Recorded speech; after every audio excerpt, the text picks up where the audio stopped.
A'udzubillahi minasyaitonirrajim. Bismillahirrahmanirrahim. Alhamdulillahirabbil alamin. Nahmaduhu wa nasta'inuhu wa nastahdihi wa nastaghfiruh. Wa na'udzubillahi min syururi anfusina wa min sayyiati a'malina. May yahdihillahu fala mudilla lahu wa may yudlilhu fala hadiyalah. Nashhadu an la ilaha illallah wa nashhadu anna Muhammadan abduhu wa rasuluh. Allahumma salli ala sayyidina Muhammad wa ala alihi wa sahbihi ajmain. Alhamdulillah, bersyukur pada Allah Subhanahu wa taala kita dapat bersama-sama lagi dalam sesi pada kali ini, sesi tadabbur harian, satu hari satu muka surat insya-Allah. Hari ini kita bersama-sama insya-Allah di muka surat yang ke-328 di surah Al-Anbiya, ayat yang ke-73 sehingga ayat yang ke-81 insya-Allah. Jadi insya-Allah kepada semua yang bersama dengan kita live pada pagi ini dapat insya-Allah memberi feedback suara dan juga gambar insya-Allah.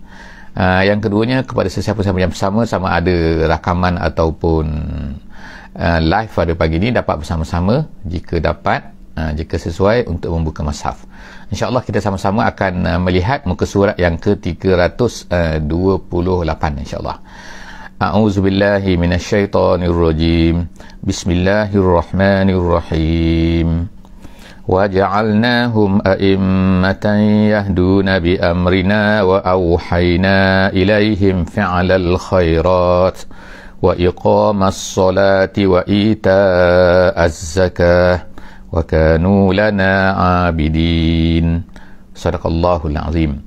Alhamdulillah, kita sambung pada kali ini muka surat 328, apa yang telah Allah Ta'ala ceritakan kepada kita sebelum daripada ini tentang Nabi Ibrahim. Nabi Ibrahim, kita berakhir di muka surat 327 tentang baginda alaihi salam, minta maaf alaihi salam, tapi sallallahu alaihi wasallam pun okey.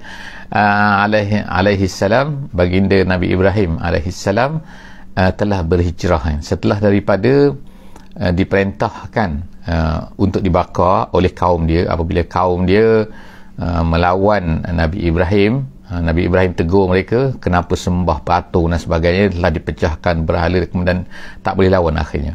Kenapa? Apabila ditanya, Nabi Ibrahim beritahu, tanyalah tu berhala-berhala tu siapa yang pecahkan kamu.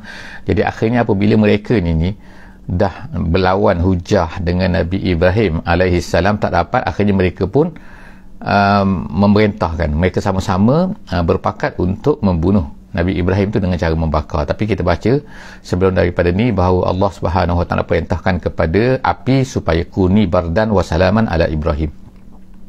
Selepas daripada perintah tersebut, akhirnya Nabi Ibrahim telah berpindah. Allah Ta'ala selamatkan Nabi Ibrahim, dan kemudian Nabi Ibrahim telah berpindah, berhijrah daripada Iraq, kemudian pergi ke Palestin, pergi ke Syam, kawasan Syam. Syam tu adalah Palestin. Dulu dipanggil sebagai yang dipanggil oleh Allah Subhanahu wa taala dalam Al-Quran tu sebagai tanah yang diberkati. Jadi sepakatlah ulama mengatakan tempat tu ialah Syam ataupun Palestin.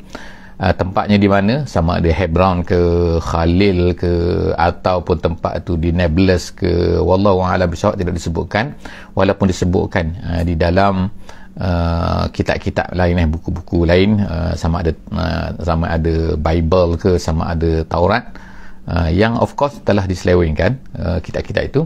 Jadi mereka sebutkan nama-nama tempat tu, tapi dalam Al-Quran tak sebutkan nama-nama tempat tu. Jadi setelah daripada tu, Allah Subhanahu wa taala juga telah memberikan kepada Nabi Ibrahim ni kurniaannya. Antara kurniaannya setelah daripada baginda berhijrah, iaitu Allah Taala kurniakan anak-anak. Sebelum daripada itu Sarah, iaitu isteri Nabi Ibrahim, tak ada anak. Tapi lepas tu dapat anak, iaitu Nabi Ishaq, dan kemudian selepas daripada Ishaq dapat pula Allah Taala sebutkan kurniaan yang lain, iaitu anak kepada Nabi Ishaq, iaitu Yaqub. Dan kemudian Nabi Yaqub, selepas itu Nabi Yaqub datang lagi, dapat lagi anak, iaitu anaknya iaitu Nabi Yusuf alaihi salam. Jadi itu semua adalah nafilatan. Allah Ta'ala kata dalam muka surat 327 kita baca, nafilatan iaitu anugerah yang lebih lagi daripada apa yang diminta oleh Nabi Ibrahim. Nabi Ibrahim minta dapat anak, tapi akhirnya bukan dapat anak saja, dapat anak yang jadi Nabi. Semua itu solihin. Allah Ta'ala kata solihin, artinya itu semua mereka itu adalah merupakan menjadi Nabi-Nabi, dilantik oleh Allah Subhanahu Wa Ta'ala sebagai Nabi-Nabi. Kemudian ayat yang ke-73 yang kita nak baca pada kali ini ialah Allah Ta'ala sambung cerita, waja'alnahum, Allah Ta'ala kata waja'alnahum, kami jadikan kemudian mereka semua itu anak-anak Nabi Ibrahim ni, semua Nabi Ibrahim dan juga anak-anaknya, a'immatan yahduna bi amrina. A'immatan maknanya jamak kepada perkataan imam, plural kepada imam. Imam satu, kemudian a'immah ni maknanya imam-imam. Imam-imam maksudnya mereka ni iaitu seorang yang diikuti, maksudnya bukan imam solat tapi maksudnya iaitu orang-orang yang diikuti oleh orang ramai. Yahduna bi amrina, yahdu ni maknanya yang menunjukkan, bi amrina dengan urusan kami, iaitu kepada agama kami, maksud dia, sebagaimana yang tafsir jalan lain kata. Jadi maksudnya ialah semua mereka itu menjadi penunjuk-penunjuk, iaitu orang-orang yang menunjukkan kepada agama Allah Subhanahu wa taala, kepada perintah Allah Subhanahu wa taala. Kemudian wa auhayna, Allah Taala kata, dan kemudian kami telah wahyukan ilaihim, kepada mereka, kepada Nabi Ibrahim dan juga kepada anak-anak Nabi Ibrahim ini, fi'lal khairat, membuat kebaikan. Maknanya tak ada buat-buat yang jahat-jahat, mengarut-ngarut, tak ada kan. Sebagaimana kalau kita bacalah dalam kitab buku-buku sekarang buku Bible ke, buku Taurat ke, dia ada sebutkan perkara-perkara yang tak betul, kadang-kadang yang jahat kepada Nabi-Nabi. Sebagaimana Nabi Syuaib dikatakan telah begini-begini, Nabi Musa telah kadang-kadang tu ada disebutkan benda yang tak elok terhadap Nabi-Nabi ni. Jadi dalam Quran sebenarnya perkara ni adalah bohong semata-mata kan. Jadi Allah Ta'ala kata wa auhayna ilaihim fi'lal khairat, semua mereka ni ialah mengajak kepada benda-benda baik. Kemudian wa iqamas solah, dan kemudian mendirikan solat. Jadi kita tengok sini, mendirikan solat ini, kalau ikutnya ialah dalam bahasa Arab iqamat, ada tak di sini kan, tetapi dalam tafsir kata dibuang tak tu kerana, dimahzufkan tak tu kerana untuk takhfif, untuk meringankan bacaan, tapi makna dia tak berubah. Wa iqamas solah, dan kemudian mendirikan solat. Dalam ayat ni juga ialah yang dapat kita faham dalam ulama tafsir kata ialah bahawa mendirikan solat ini telah wujud sejak daripada awal lagi. Maknanya bukan Nabi Muhammad yang mulakan, cuma bentuk solat tu macam mana, berapa rakaatnya, bagaimana, itu adalah mungkin berbeza, tetapi mereka semua Nabi-Nabi ni adalah mengajar mendirikan solat dan juga mengajar orang lain, pengikut-pengikut mereka, untuk mendirikan solat. Kemudian wa ita'az zakah, dan juga menunaikan zakat. Begitu juga, mana zakat ni pun telah diperintahkan sejak daripada awal lagi.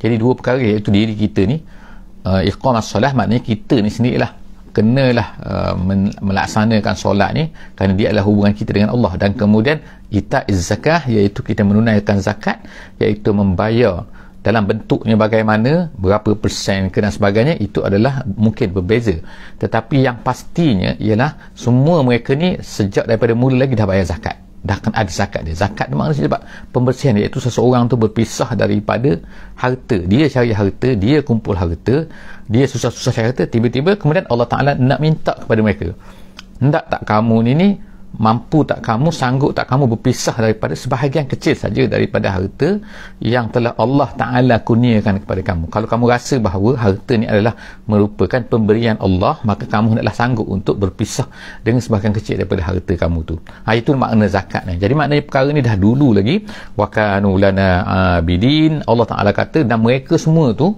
tak kira lah Nabi Ibrahim ke, Nabi Ishak ke, Nabi Ismail ke, Nabi Yaqub ke, Nabi semua, Nabi-Nabi kan, itu mereka semua tu wakanu lana abidin, adalah merupakan abid, memperhambakan diri kepada Allah Subhanahu wa taala kan, wakanu lana abidin. Tak adalah mereka ni kan memperhamba, mengajak kepada, sebagaimana Nabi Isa alaihi salam Nabi Isa juga kan, Nabi Isa pun adalah merupakan seorang Bani Israel, dan dia tak pernah mengajak orang supaya sembah dia. Sembah dia sebagaimana sekarang lah kan yang kita tengok dalam agama Kristian dan sebagainya. Jadi kita tengok seterusnya, kita beralih kepada ayat yang ke-74 ayat yang ke-74. Allah Subhanahu Wa Taala kata walutan, dan kemudian seterusnya. Sekarang beralih daripada Nabi Ibrahim, kita pergi pula kepada Nabi Lut alaihi salam. Allah Taala kata dan walutan, dan begitu juga ingatlah Lutan. Kalau ikutnya mana Lutan, atainahu hukman, Allah Taala telah berikan kepadanya hukman. Hukman di sini kalau kata dalam tafsir jalan lain, maksudnya ialah dia ni menjadi hakim dalam kampung tu, dalam negeri Sodom tu, iaitu mereka, dia ni kalau apa-apa masalah mereka akan datang kepada Nabi Lut alaihi salam, nak menunjukkan bahawa sebenarnya Nabi Lut ini telah dimuliakan dalam kaum dia tu kan, maknanya orang yang dipercayai di dalam kaum Sodom tu, dalam negeri Sodom tu kan. Jadi ertinya mereka memuliakan kalau ikutlah dari sudut, tapi apabila mengajak mereka kepada satu benda yang betul, yang meninggalkan, Allah Ta'ala sebut ni tuan, tinggalkan benda-benda khaba'ith, benda-benda buruk, iaitu yang paling utama sekali ialah ni lah kan kita panggil sekarang ni kan, iaitu LG lah, BT lah, macam-macam lah sekarang ni kan, tapi liwatlah pada masa tu kan, iaitu hubungan jenis sesama jantina ni. Jadi Allah Ta'ala dah berikan kepada Nabi Lut tu hukman, kemudian wa ilman, ilmu, maknanya hebatlah dari kalangan kaum dia tu. Kemudian, tapi apa yang terjadi ialah apabila diajak tinggalkan benda tu, mereka tak nak. Jadi Allah Ta'ala sebut wa najjaynahu minal qaryati allati kanat ta'malul khaba'ith, dan kemudian Allah Ta'ala selamatkan, Allah Ta'ala selamatkan, wa najjaynahu, Allah Ta'ala selamatkan dia, iaitu Lut alaihi salam, minal qaryah, daripada kampung, allati kanat, yang mana orang kampung tu, orang negeri kampung tu, bukan kampung tu jahat, tapi negeri kampung tu, orang ahli negeri tu, ta'malul khaba'ith. Allah Ta'ala sebut dah tu, iaitu melakukan khaba'ith. Orang negeri tu melakukan khaba'ith. Khaba'ith maknanya benda-benda kotor, benda-benda jijik, benda-benda buruk kan. Iaitu itulah gay, lesbiannya tu kan. Innahum kanu qauma saw'in, Allah Ta'ala kata mereka sesungguhnya mereka itu kauma, iaitu kaum yang saw'in, yang jahat, fasikin dan fasik. Tengok kan, Allah Ta'ala labelkan khaba'ith, perbuatan tu saw'in, kemudian mereka ni fasik. Maknanya sekarang ni kita tengok kan, benda ni cuba dihidupkan kembali kan, melalui movie ke, melalui macam-macam sekarang ni kan, daripada barat kan, cuba macam-macam kan. Sekarang kita tengoklah kan cerita-cerita yang baru sampai sekarang, tak kira lah daripada mana-mana kan, daripada pengeluar-pengeluar filem daripada barat, daripada Hollywood kan, mereka nak masukkan unsur-unsur ni kan. Unsur-unsur apa? Bahawa cara hidup gay, lesbian ni adalah tak jadi masalah kan. Kita tengok kan, yang berlaku 2-3 hari ni pun kan, banyak filem-filem yang minta dipotong, part-part tak nak dipotong, dia berkeras juga kan. Maknanya walaupun tak boleh ditayangkan, sebab dia tahu kan, walaupun tak boleh ditayangkan di setengah-setengah negeri sebab minta potong part-part yang tertentu tu, mereka tak nak juga kan. Tu sekarang berlaku. Maknanya sungguhnya mereka nak promotekan benda tu. Kita kalau boleh tak nak promote, dan kita pun tengok kan baru ni kan, maknanya kan promote ke arah budaya lelaki lembut lah, apa benda, mempromotkan benda tu. Memang ada orang-orang yang mana lelaki ni bersifat macam tu kan, Allah Ta'ala jadikan, tapi bukan kita nak promotekan benda tu, bukan kita nak zahirkan benda tu, kita nak ajak orang pula tak kisah benda-benda tu kan. Macam kita tengok baru ni kan, ada filem-filem Elang Hari Raya dan sebagainya, bentuk-bentuk keluar tu kan. Jadi betul lah benda-benda ke arah yang Allah Ta'ala dah labelkan, benda-benda ke arah tu adalah khaba'ith, saw'in, dan kemudian fasik, orang yang buat macam tu jahat. Mana fasik ni bukan maknanya hanya berdosa saja, berdosa-dosa besar kan. Kemudian wa adkhalnahu fi rahmatina, dan kemudian Allah Ta'ala selamatkan dia. Seterusnya ayat 75, Allah Ta'ala kata Allah Ta'ala selamatkan dia. Wa adkhal, kami masukkan dia fi rahmatina. Wa adkhalna maknanya selamatkan dia ke dalam rahmat kami, selamat dia. Innahu minas solihin, Allah Ta'ala puji dia, puji Nabi Lut alaihi salam, sesungguhnya dia ini daripada orang-orang yang soleh. Tak ada terlibat langsung dengan benda-benda tu kan, walaupun adalah juga kan, iaitu dalam kalangan family dia yang jadi Allah Ta'ala tak selamatkan, walaupun dalam kalangan family dia yang terlibat dengan buatan. Terlibat ni macam-macam lah. Terlibat mungkin kadang-kadang buat sendiri, terlibat ni kadang-kadang tak kisah, kadang-kadang merasa okey. Terlibat zaman sekarang ni memberi lesen ke kan, rasa macam boleh berlembut dengan benda-benda, no kan. Allah Ta'ala kata itu bukan soleh. Jadi Allah Ta'ala masukkan dia fi rahmatina innahu minas solihin. Ayat yang ke-76 Allah Ta'ala sebutkan setelah daripada tu cerita pasal Nabi Nuh pula. Jadi macam kita sebut sebelum daripada ni, bahawa dalam surah Al-Anbiya tu nama dia Al-Anbiya. Jadi ertinya ialah banyak Nabi-Nabi diceritakan oleh Allah Subhanahu Wa Ta'ala di dalam surah ini. Jadi kita tengok kan, sekarang ni Allah Ta'ala dah cerita Nabi Musa, Allah Ta'ala dah cerita Nabi Ibrahim, Allah Ta'ala dah cerita dah anak-anak dan cucu Nabi Ibrahim alaihissalam, kemudian Nabi Lut alaihissalam, iaitu anak saudaranya, dan kemudian seterusnya sekarang ni cerita pula tentang wa Nuhan. Allah Ta'ala kata ayat yang ke-76, ayat ke-76 Allah Ta'ala kata wa Nuhan, dan juga Nuh. Ingatlah Nuh juga, iznada min qablu, ketika dia berdoa. Nada tu maknanya berdoa kepada Allah lah min qablu, sebelum daripada tu, maknanya sebelum daripada Nabi Ibrahim, sebelum daripada Nabi Lut, sebelum daripada Nabi-Nabi Yaqub, Yusuf, semua ni dia telah berdoa kepada Allah Ta'ala. Apa doa dia? Dalam surah yang lain kita jumpa doa dia, di antara doa dia ialah dia berdoa kepada Allah Subhanahu Wa Ta'ala, Rabbi la tazar alal ardi minal kafirina dayyara. Kita baca dalam surah Nuh. Allah Ta'ala ceritakan tentang Nabi Nuh, dia berdoa kepada Allah, ya Allah, setelah daripada dia berdakwah, bukan sebelum berdakwah, setelah daripada dia berdakwah selama 950 tahun, Allah Ta'ala sebut akhirnya mereka tak nak juga, akhirnya dia pun berdoa kepada Allah. Apa dia berdoa? Dia kata, Rabbi, wahai Tuhan, la tazar, jangan tinggalkan alal ardi, di atas muka bumi ini, minal kafirin, mana-mana orang kafir, walaupun seorang pun tak nak, kata. Dayyara, mana habis, biar habis semua. Jadi dia minta ni, kenapa kan? Kenapa dia tak nak bahawa orang yang datang selepas daripada ni adalah datang daripada keturunan orang jahat ni, dan yang dah 950 tahun aku berdakwah, mereka tak nak terima juga. Janganlah jadi keturunan daripada keturunan mereka ni. Gitu. Jadi Allah Ta'ala kata, sebut ni, wa nuhan iznada min qablu fastajabna lahu. Allah Ta'ala telah istijabah. Istajabah maknanya Allah Ta'ala perkenankan untuknya, untuk Nabi Nuh tu, lahu fanajjainahu, dan kemudian Allah Ta'ala selamatkan dia, wa ahlahu, dan juga kalau ikutnya wa ahlahu ni maknanya family-nya, ayat 76 kita tengok sini, ayat 76 family-nya kan, ahlahu sana kan, ahlahu. Tapi apa maksud family sini? Kita dah baca dulu sebelum daripada cerita tentang family. Siapakah yang dipanggil sebagai family tu?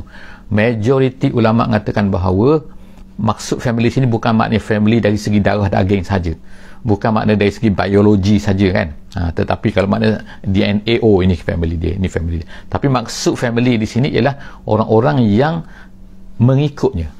Jadi secara isyaratnya Allah Ta'ala nak beritahu kepada kita, kalau kita sebab dasarkan kepada apa yang disebutkan oleh ahli tafsir ni, bahawa apabila seseorang itu beriman bersama-sama, maka mereka ni adalah merupakan satu family. Maknanya mereka ni walaupun bukan darah daging, tapi kalau mereka ni beriman, mempunyai ajaran yang satu, anutan yang satu, pegangan yang satu, beriman kepada Allah Subhanahu Wa Ta'ala, maka mereka semua adalah family. Sebab itulah kita panggil kita ni sebagai berukhuwah, dipanggil bersaudara mara. Semua orang Islam adalah bersaudara mara, kerana mereka semua ni adalah beriman kepada benda yang sama. Orang yang tak beriman, kadang-kadang walaupun mereka ni adalah saudara sedarah sedaging, tapi kadang-kadang dibunuh dan sebagainya kan, terpaksa lah kan, sebagaimana berlaku dalam peperangan Badar di antara setengah daripada sahabat dengan saudara-saudara, kadang-kadang ayah mereka sendiri pun terpaksa berlaku dalam peperangan Badar. Kerana apa? Kerana mereka ni menentang agama, menentang Islam. Jadi Allah Ta'ala sebutkan, Allah Ta'ala selamatkan, fanajjainahu, Allah Ta'ala selamatkan Nabi Nuh alaihissalam, wa ahlahu, dan juga keluarga seagamanya. Kadang-kadang ada kan di antara anaknya yang tak nak beriman, jadi Allah Ta'ala matikan dia dalam air banjir tu kan. Jadi minal karbi, Allah Ta'ala selamatkan minal karbi. Karbi ni maknanya, kalau ikut kita katalah makna bencana maknanya. Tapi bencana yang kita maksudkan sini, kisah Nabi Nuh ni ialah al-gharqu lah, iaitu tenggelam tu dalam banjir besar tu, al-azim, bencana yang besar tu. Seterusnya ayat yang ke-77, ayat 77, Allah Ta'ala kata, wa nasarnahu, dan kami selamatkan dia, kami beri kemenangan kepadanya, minal qaumil lazina kazzabu bi ayatina, daripada orang-orang yang mendustai ayat-ayat kami. Maknanya kena keyakinan kan, Allah Subhanahu Taala mesti akan memberi kemenangan kepada Islam. Lambat laun kemungkinan sebahagian daripada orang Islam ni terpaksa mati dulu, macam dalam kisah Nabi kita sallallahu alaihi wasallam kan, Sumayyahnya, Yasirnya kan, meninggalkan syahid kan, tinggal dunia ni kan, syahid mereka ni. Jadi Allah Subhanahu Wa Taala, tapi syahid dalam peperangan Badar apa, tapi selepas daripada itu Allah Taala beri kemenangan kepada umat Islam kan. Jadi jangan jangan tidak yakin kepada kemenangan daripada Allah SWT. Wa nasarnahu, nabi-nabi sebelum daripada ni, wa nasarnahu, Nabi Nuh alaihissalam, Allah SWT kata kami tolong dia, minal qaumil lazina kazzabu bi ayatina, daripada orang-orang yang kazzabu, yang mendustai ayat-ayat kami, innahum kanu qaumas sau'in. Allah Ta'ala katakan juga bahawa kaum Nabi Nuh alaihissalam, walaupun tak adalah kita kata gay ke lesbian, tak ada kan, tapi Allah Ta'ala tetapkan labelkan mereka juga sebagai kaum as-sau'in, kaum yang jahat. Kerana berjahat So, yang pertamanya mereka tidak beriman kepada Allah Subhanahu Wa Taala, sembah yang lain kan. Mereka jadikan ambil 5 sebagaimana kan yang disebutkan oleh Allah Subhanahu Wa Taala, Yarusnya ada Nasnya dalam surah Nuh, kita tengok kan. Mereka sembahkan, asalnya benda-benda ni adalah orang-orang merupakan orang-orang soleh di kalangan mereka. Mereka akhirnya buat patung, buat gambar kan, akhirnya mereka sembah, akhirnya jadi patung tempat sembahan. Tu kejahatan ni. Bila Nabi Nuh datang kata tinggalkan benda ni, mereka tak nak tinggalkan. Jadi Allah Ta'ala hukum mereka. Jadi Allah Ta'ala selamatkan mereka. Kemudian fa'aghraqnahum ajma'in. Allah Ta'ala kata akhirnya mereka tu di-aghraqna, iaitu ditenggelamkan, dilemaskan. Ajma'in, semua sekali. Tak ada yang selamat dah. Itulah kita katakan Allah Ta'ala telah perkenankan doa Nabi Nuh alaihissalam, iaitu Rabbi la tazar alal ardi minal kafirina dayyara. Dalam tempat lain Allah Ta'ala ceritakan tentang Nabi Nuh ini, dia telah berdoa kan, fada'a rabbahu inni, dia kata inni maghlub fantasir. Dalam ayat Quran lain Allah Ta'ala sebutkan Nabi Nuh berdoa kepada Allah ketika dia ni kan, dia kata inni maghlub, aku ni macam dikalahkan, aku ni dah tak boleh lah, tak mampu nak lawan, fantasir, tolonglah aku. Akhirnya Allah Ta'ala pun hantarlah kita kata apa ni, banjir yang sangat besar tu. Seterusnya Allah Ta'ala sebutkan cerita seterusnya ialah kisah ayat yang ke-78 ayat 78, kisah Nabi Dawud wa Dawuda, kisah Nabi Daud pula. Secara ringkasnya kita tengok di sini kan, kisah yang lain tentang Nabi Daud, Nabi Sulaiman, di tempat lain banyak lagi kita cuba. Tapi di sini Allah Ta'ala sebutkan dan ingatkanlah juga ingat juga tentang Daud wa Sulaimana, tentang Nabi Daud dan juga Nabi Sulaiman. Iz yahkumani fil harsi, ketika mereka ini berhukumkan fil harsi, dalam isu harsi. Harsi ni maknanya ialah kita kata az-zar'i ataupun apa ni, tanaman. Cerita dia, cerita pasal tanaman ni, iaitu ada dua orang ada seorang tu pemilik kebun anggur. Ada seorang lagi ni ialah dia ni memiliki kambing. Pada waktu malam kambing ni dia keluar daripada kandang tempat penggembala kambing ni.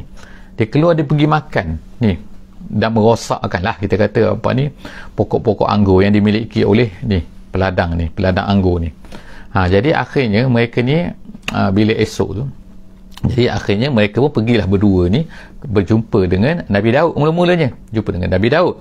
Jadi apa yang diputuskan oleh Nabi Daud, akhirnya Nabi Daud memutuskan, iaitu kambing tu hendaklah diserahkan, hendaklah diberikan kepada tuan punya kebun anggur tu. Itu hukuman yang telah apabila Nabi Sulaiman, anak dia pada masa tu, masih lagi belia pada masa tu, mengetahui benda ni, akhirnya dia kata dia tak setuju dengan pandangan ayah dia. Nabi Daud tu ayah kepada Nabi Sulaiman. Jadi dia kata dia tak setuju.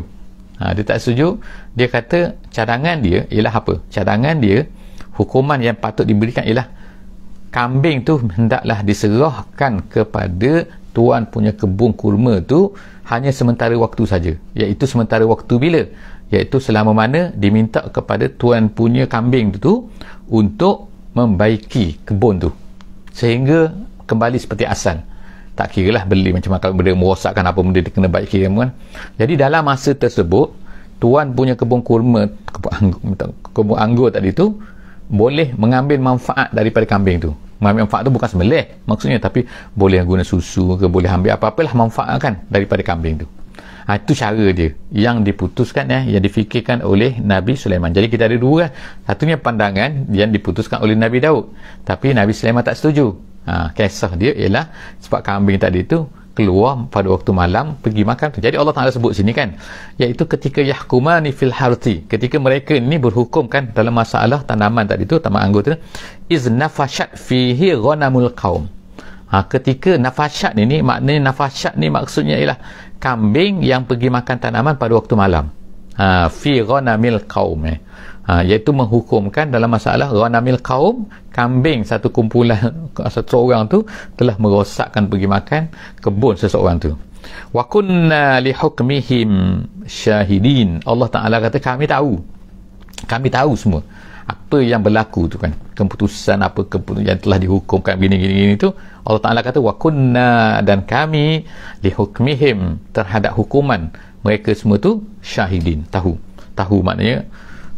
Kemudian itu ayat yang ke-78. Ayat yang ke-79 kita tengok sini kan, fafahamnaha Sulaiman. Allah Subhanahu taala kata, dan kami telah beri faham kepada Sulaiman. Maknanya bukanlah apa yang tu salah besar, bukan. Itu cara hukuman hakim kan. Dalam hadis Nabi pun Nabi sebut kan, iza jatahadal hakim, apabila seorang hakim hakim dalam Islam ni kan, zaman Nabi Muhammad SAW lah kan, kalau dia berusaha dah untuk buat satu hukuman dan kemudian dia tersalah, dia akan dapat satu pahala. Kalau dia betul, dia akan dapat 2 pahala. Maknanya tak ada salah, bukan dosa sini. Cuma Allah Ta'ala beritahu bahawa Allah Ta'ala beri kefahaman kepada Nabi Sulaiman tu lebih tepat lagi.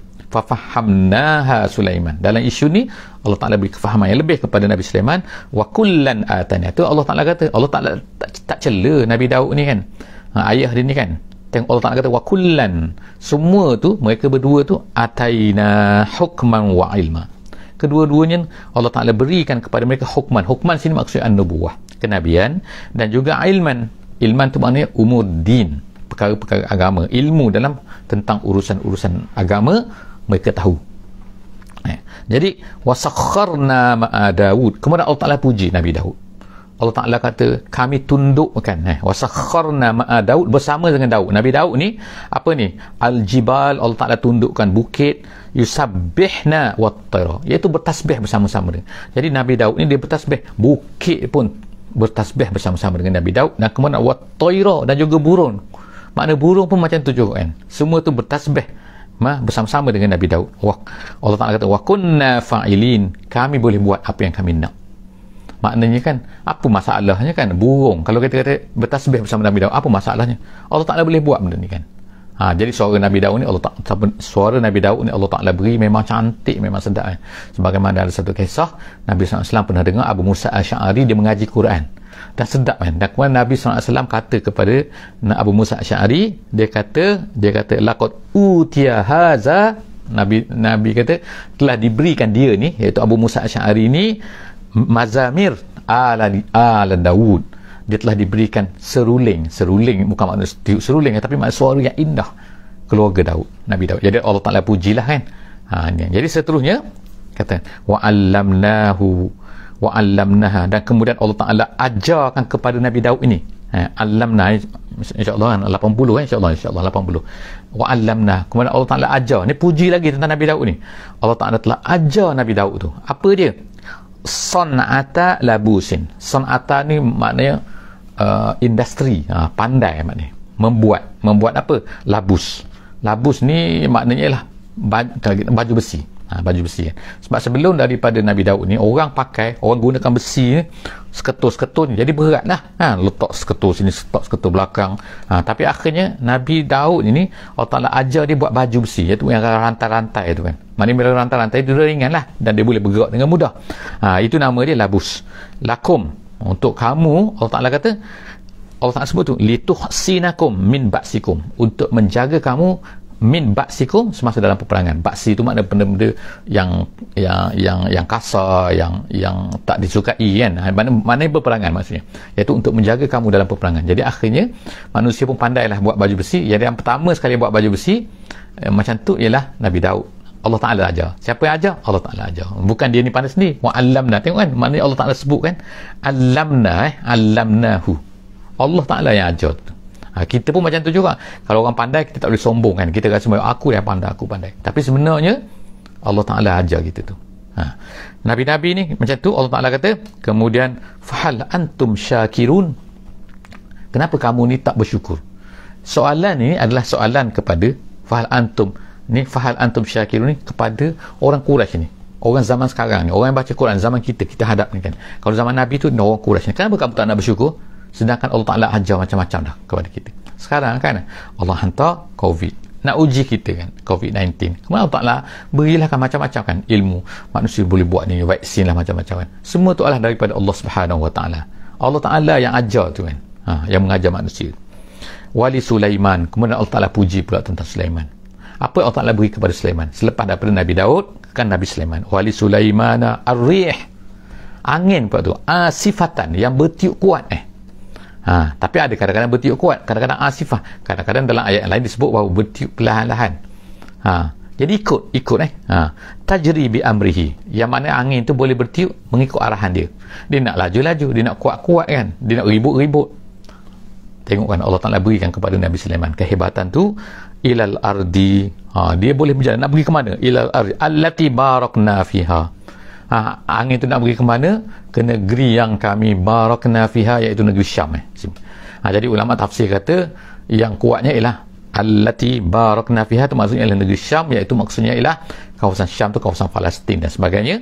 Kemudian wa kunna bikulli syai'in alimin, dan Allah Ta'ala kata semua benda ni Allah Ta'ala tahu. Wa kunna, dan kami, bikulli syai'in, dengan segala sesuatu benda, alimin, kami tahu. Kami berikan, kenapa kami berikan buat macam ni dan sebagainya, Allah Subhanahu Wa Ta'ala tahu apa kenapa dan dia buat macam tu. Setakat itu saja insya-Allah. Hari ini kita jumpa lagi insya-Allah dalam sesi akan datang, muka surat 329 insya-Allah. Aku lu qauli hadza wa astaghfirullahal azim li wa lakum. Bismillahirrahmanirrahim. Wal 'asri innal insana lafi khusr illa allazina amanu wa 'amilus solihat wa tawasaw bil haqqi wa tawasaw bis sabr. Wassalamualaikum warahmatullahi wabarakatuh.